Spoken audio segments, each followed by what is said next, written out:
पाकिस्तान के अंदर इस टाइम पे अगर आप प्रॉपर्टी में बाइंग करना चाह रहे हैं लेकिन आप कंफ्यूज हैं कि किस शहर में की जाए, किस सोसाइटी के अंदर की जाए या किस प्रोजेक्ट में हम इन्वेस्टमेंट कर सकते हैं, और फर्दर आपका अगर बजट जो भी है, चाहे आपका बजट 1 लाख रुपए है या आपका बजट कोई 1 करोड़ से 10 करोड़ तक की आपके पास इन्वेस्टमेंट है, तो इन कन्फ्यूजन्स को दूर करने के लिए ये वीडियो मैं बना रहा हूँ। आपसे डिटेल में डिस्कशन करूँगा। मेरी वीडियो को एंड तक ज़रूर देखिएगा।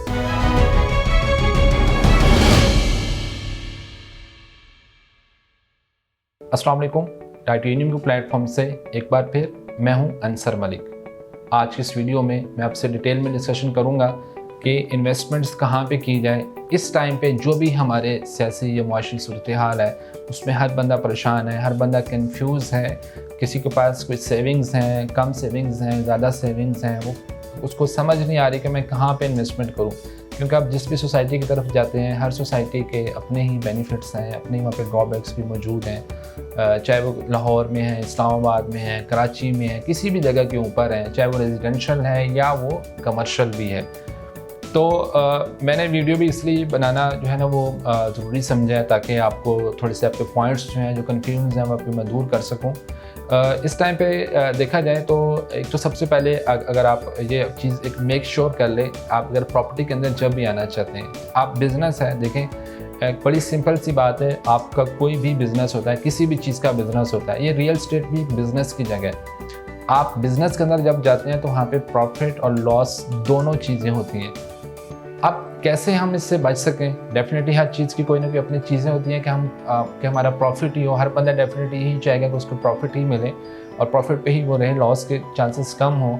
तो उन चीज़ों के लिए एक तो सबसे ज़्यादा जो आपका रियल एस्टेट के अंदर ज़रूरी है, एक तो आपको इसकी प्रॉपर नॉलेज होना चाहिए। आपको हाउ ना हो कि मैं किस जगह पे कर रहा हूँ, कैसे कर रहा हूँ, उसका आपको फ्यूचर पर्सपेक्टिव का पता होना चाहिए कि जो चीज़ मैं ख़रीद रहा हूँ क्या वो सिर्फ अभी कोई महीने दो के लिए हाइप तो नहीं है, या वो आगे लॉन्ग टर्म के लिए भी चलने वाली है कि नहीं है। अभी तो आप उसको देखते देखते उसकी मार्केटिंग हो रही है, कुछ भी हो रही है, तो आप उसमें इन्वेस्टमेंट तो कर लेते हैं, लेकिन बाद में वही उसकी अगर मार्केट डाउन हो जाती है, मार्केट ओवरऑल क्रैश कर जाती है या उस सोसाइटी में कोई इश्यूज़ आ जाते हैं, तो फिर लोग परेशान हो जाते हैं जिन्होंने वहाँ पे इन्वेस्टमेंट्स की होती हैं कि हम तो जी लॉस में चलना स्टार्ट हो गए हैं, हमें तब ये रेट मिले थे, अब ये रेट चल रहे हैं। तो देखें बड़ी सिंपल सी बात है। फिर वही बात है कि बिज़नेस है, इसमें प्रॉफिट लॉस दोनों चलते रहते हैं, लेकिन अगर आप थोड़ा सा पेशेंस रखते हैं फिर आप इसमें तो ज़रूर इन्वेस्टमेंट करें। चाहे आप जिस भी चीज़ में इन्वेस्टमेंट आपने की होगी, अगर थोड़ा सा पेशेंस रखेंगे, होल्डिंग पावर आपके पास होगी, तो फिर आप उसमें जो है ना वो आज नहीं तो कल आपको कुछ टाइम के बाद उसमें प्रॉफिट जो है वो 100% कन्फर्म है। ठीक है, जल्दी की तरफ जब आप जाते हैं रियल एस्टेट के अंदर तो वहाँ पे आपके जो है ना वो लॉस के चांसेस ज़्यादा हो जाते हैं।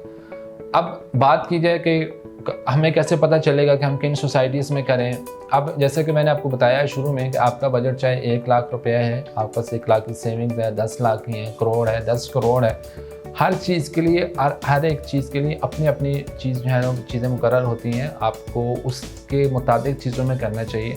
आप दूसरों को देख के या करके आप उस चीज़ को नहीं जो है ना उसमें आपके लिए प्रॉफिटेबल साबित हो सकती है। अगर आपका बजट जो भी है, जो भी पर्पज़ है, आप जब हमसे शेयर करते हैं, अभी जैसे मेरा गिवन नंबर पे भी मौजूद है, आप मुझसे कोई जो भी चीज़ आप डिटेल में डिस्कशन करेंगे, मुझे बताएंगे कि ये हमारा बजट है, ये हमारा पर्पज़ है, तो मैं आपको उसके अकॉर्डिंगली गाइड करना मेरे लिए ज़्यादा बेहतर हो जाएगा। बजाय आप किसी एक ही जगह पे जाएंगे और आप उससे पूछेंगे कि ये चीज़ मुझे चाहिए, तो डेफिनेटली आपको वो यही कहेंगे कि ये चीज़ आपके लिए बहुत अच्छी है, इसमें ये होगा, इसमें वो होगा।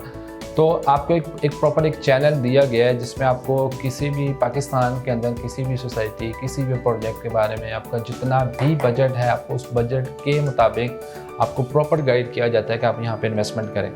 अगर उसमें इन केस वर्स्ट कंडीशन में कोई लॉस भी हो रहा होता है तो आपको उस टाइम पे हो रहा है, उस टाइम के करंट मार्केट सिचुएशन के हिसाब से हो रहा है। अगर आप उसके 6 महीने पहले मार्केट को देखेंगे या 6 मंथ के बाद में देखेंगे तो आपको एक वाज़ह उसके अंदर फ़र्क नज़र आएगा। जिन लोगों को शिकायत होती है या जो लोग मायूस हो चुके होते हैं कि नहीं हमने इन्वेस्टमेंट्स की थी, हमारे साथ कुछ ये हो गया, कुछ वो हो गया, तो ये मैं उनके लिए स्पेशल बात कर रहा हूँ। अब जिन्होंने इन्वेस्टमेंट करनी है, अब वो मिसाल के तौर पे आपके पास बजट है 1 लाख का और आप चाह रहे हैं कि बस ठीक है मेरे पास इतनी अमाउंट है जो मैं इनिशियल पेमेंट कर सकता हूँ, मतलब डाउन पेमेंट इंस्टॉलमेंट्स के ऊपर मैं कुछ बाइंग कर सकता हूँ और बाद में मेरा मंथली बेसिस पे जो है ना मैं इसमें इतनी इन्वेस्टमेंट जो है मेरी निकलती रहेगी, 8,000 है, 10,000 है, 15,000 है, 20,000 है, जो भी आप उसमें आप अफोर्ड कर सकते हैं, आप उसको मंथली बेसिस पे कर सकते हैं, तो आपके लिए प्लान उसमें अलग से हैं। वो सोसाइटीज़ और हैं, वो डेफिनेटली हम आपको जो है ना वो मज़ीद उसको फ़िल्टर आउट करके बता देते हैं कि आप इन सोसाइटीज़ में जाएँ, चाहे वो लाहौर के अंदर हैं, कराची में हैं या पिंडी इस्लामाबाद के अंदर हैं। लाहौर और रावलपिंडी इस्लामाबाद के अंदर इंस्टॉलमेंट्स के ऊपर चीज़ें ज़रा ज़्यादा हैं, और मतलब ये कह लें कि ईज़ी इंस्टॉलमेंट प्लान के ऊपर भी हैं और मिनिमम बजट के अंदर भी हैं। इवन कि आप मतलब आप 80-90 हज़ार की डाउन पेमेंट से भी आप यहाँ पे अपना प्लॉट जो है वो ख़रीद सकते हैं।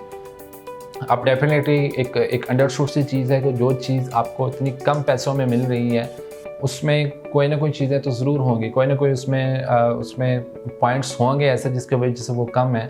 ऐसा कभी भी पॉसिबल नहीं होता कि आपका बिल्कुल शहर के अंदर कोई चीज़ हो और वो आपको इंस्टॉलमेंट के ऊपर हो और वो सस्ती हो। डेफिनेटली उसमें या तो आपको टाइम रिक्वायर होता है, वो 3 साल हैं, 4 साल हैं या 5 साल हैं। तो आपको जब एक चीज़ नज़र आ रही है कि यहाँ पे एक इनिशियल स्टेज के ऊपर चीज़ है, यहाँ पे 3 से 4 साल हैं, तो फिर आपको डेफिनेटली वहाँ पे वेट करना पड़ेगा। एटलीस्ट आपको अगर 4 साल का प्लान है तो आपको 2-2.5 साल कहीं भी नहीं गए आपको उस चीज़ के ऊपर प्रॉफिट आने में। कुछ अलग सी चीज़ें मैंने आपको बताया कि बिज़नेस है, हर जगह पे सिनेरियो अलग होता है, लेकिन हम मार्केट में बैठे हुए चीज़ों का आइडिया होता है। कुछ सोसाइटीज़ ऐसी हैं, अब जैसे अगर मैं बात करूँ वो सोसाइटी जिनमें लोगों ने शॉर्ट टाइम के अंदर इन्वेस्टमेंट की है या उसमें आपने बाइंग करके प्रॉफिट कमाया लोगों ने, आपके पास सबसे बड़ा जो आपकी सोसाइटी है वो लाहौर स्मार्ट सिटी का कमर्शियल है, 5 मरला और 8 मरला का। वो नो डाउट हमारे सामने लोगों ने 5-6 लाख ऑन पे ख़रीद के 60-60 62 लाख ऑन पे भी चीज़ सेल की है विद इन फ्यू मंथ्स। तो इसके अलावा इतिहाद टाउन था आपके पास, लिबर्टी लैंड था, लोगों ने पार्क सिटी में की इन्वेस्टमेंट, न्यू मेट्रो सिटी गुजर खान आया, सिटी ऑफ खारियाँ आया। तो ये वो प्रोजेक्ट है जो उस टाइम पे हम लोगों को रेकमेंड कर रहे थे कि आप इसमें इन्वेस्टमेंट करें, ये ठीक है, प्रॉफिट में चीज़ जाएगी, और लोगों ने इसमें प्रॉफिट गेन किया है। अब अभी डिफरेंट है, अगर इस टाइम पे देखेंगे मार्केट सिचुएशन टोटली चेंज है। अब वहाँ पे अगर आप उस टाइम पे शॉर्ट टाइम के लिए कर रहे थे तो हो सकता है हम आपको अभी उसमें शॉर्ट टाइम के लिए रेकमेंड नहीं करें। इस वजह से आपको कहा जाता है कि जब आप किसी से प्रॉपर गाइडेंस लेते हैं तो आपके लिए चीज़ें जो हैं वो ज़्यादा आसान हो जाती हैं। इसी तरह 2 तरह की चीज़ें हैं इसमें, एक तो सिंपल ये है कि आप प्रॉपर्टी में कोई बाइंग करें और उसमें थोड़ा सा टाइम वेट करें। आपकी आहिस्ता आहिस्ता चीज़ें जो हैं वो जैसे जैसे सोसाइटी की डेवलपमेंट होती रहती है तब आपके रेट जो हैं वो बेहतर होना स्टार्ट हो जाते हैं। अगर सेकंड ऑप्शन है, आप चाहते हैं कि बिज़नेस आप दूसरी तरह से करना चाह रहे हैं जिसमें लॉस के चांसेस हो ही ना या बहुत कम हो, उसके लिए सेकंड ऑप्शन है, आजकल जितनी भी चीज़ें मार्केट के अंदर चीज़ें आपको बेहतर से बेहतर डेफिनेटली चीज़ें दी जाती हैं या लाई जाती हैं जिससे लोगों को मज़ीद आसानी हो, उनकी सेविंग जितनी भी उन्होंने की होती है, मुश्किल है अर्निंग करना आजकल के टाइम में सेविंग्स करना, तो आप उसको किसी अच्छे प्लेटफॉर्म के थ्रू या अच्छी जगह पर आप उसको यूटिलाइज़ करें ताकि आपको उसमें लॉस ना हो। तो उसमें हमारे पास कमर्शियल के प्रोजेक्ट्स आ जाते हैं। मैंने इस वीडियो में आपसे कोई सोसाइटी या स्पेशल प्रोजेक्ट नहीं डिस्कस करा, मैं आपको ओवरऑल चीज़ें बता रहा हूँ ताकि आपके लिए ये चीज़ें रियल एस्टेट को समझने में आसानी हो सके। अब अगर प्रोजेक्ट्स की हम बात करते हैं तो प्रोजेक्ट्स आपके पास लोग हमसे पूछते हैं कि इसमें कैसे बिजनेस होगा या कैसे चीज़ होगी। अगर मिसाल के तौर पे आपके पास एक बिल्डिंग है जो कि आजकल हर बंदा काम कर रहा है, मैंने कि आपके पास मार्केट के अंदर छोटे छोटे किसी भी गली मोहल्ले के अंदर भी चीज़ें चल रही हैं जो हॉस्टल्स चाह रहे होते हैं। आपको अगर मैं एग्जांपल के तौर पे आपको समझाने के लिए बात बताऊँ, एक बिल्डिंग है उसके अंदर अगर 50 कमरे हैं, आपको एक ही बंदा उसको मैनेज कर रहा होगा और वो ऑनर को जो रेंट दे रहा होगा, मिसाल के तौर पे अगर वो उसको 5 लाख दे रहा है 50 कमरों का, तो वो मंथली बेसिस पे अब उसने जो उस पूरी बिल्डिंग का जो रेंट है वो 5 लाख वो ऑनर को हर मंथ दे रहा है। चाहे वो 5 लाख कमा रहा है या नहीं कमा रहा, वो उसकी मैनेजमेंट है, वो उसकी चीज़ें हैं। अब वो कैसे कमा रहा होगा, उसके पास 50 कमरे होते हैं, तो 50 कमरों को अपने तरीके से हॉस्टल के तौर पे एक कमरे में 5 आ गए, 10 आ गए, एक कमरे में 1 आ गए, जैसे भी चीज़ें कर रहा है तो वो अपना मैनेज कर रहा है। सारी मैनेजमेंट उसकी है, सारा हेडेक उसका है, टेनेंट्स का आना जाना, उनको मैनेज करना, उनसे रेंट लेना, सारे एक्सपेंस निकालना। लेकिन जो ऑनर होता है उसको बैठे बैठाए मंथली बेसिस पे उसको प्रॉफिट मिल रहा होता है। अब इस तरह के प्रोजेक्ट्स आना स्टार्ट हो गए हैं जिसमें कमर्शियल शॉप्स होती हैं, अपार्टमेंट्स होते हैं, होटल अपार्टमेंट्स होते हैं कि जिनको पूरा कंपनी खुद मैनेज कर रही होती है, आपको सर्विसेज प्रोवाइड कर रही होती है और आपकी उसमें इन्वेस्टमेंट होती है, चीज़ आपकी होती है, ऑनरशिप आपके पास होती है। आप जब चाहें आप उसको सेल कर सकते हैं। अगर मार्केट बेहतर है, प्रॉफिट पे चल रही है, तो सेल हो जाएगी। कमर्शियल का ज़रा मज़ीद ये भी बेनिफिट ज़्यादा होता है कि कमर्शियल में आप जितने भी इकोनॉमिक्स या मैथमेटिक्स या इन चीज़ों के जो चीज़ों को जानते हैं उनको इस चीज़ का बखूबी अंदाज़ा होगा कि जब बेसिकली मार्केट के अंदर या बिज़नेस के अंदर जो भी आपको सबसे ज़्यादा चीज़ मैटर करती है वो डिमांड और सप्लाई के ऊपर होती है। अब कमर्शियल एक वो चीज़ है जिसकी डिमांड ज़्यादा होती है, सप्लाई उसकी कम होती है, तो ऑटोमेटिकली उसके जो रेट्स हैं वो ज़्यादा बेहतर होते हैं, उसको चीज़ को सेल करना ज़्यादा बेहतर होता है। और अब थर्ड, जितने लोग परेशान होते हैं कि हमारी चीज़ सेल नहीं हो रही या लॉस में जा रही है, उनके लिए भी ये ज़्यादा बेहतर है कि आप क्यों ना ऐसी जगह पे इन्वेस्टमेंट कर दें। अगर आप प्रॉफिट लॉस दोनों में नहीं जाना चाहते तो आप किसी प्रोजेक्ट के अंदर इन्वेस्टमेंट कर लें, चाहे आपका बजट कोई, उसमें भी आप 1.5 से 2 लाख रुपए में इन्वेस्टमेंट कर सकते हैं, 4 लाख में कर सकते हैं, 6 लाख में कर सकते हैं, इंस्टॉलमेंट पे ले लें, वेट कर लें, साल 2 साल बाद जब वही चीज़ कंप्लीट होगी तो आपको उसमें से रिटर्न आना स्टार्ट हो जाएगा।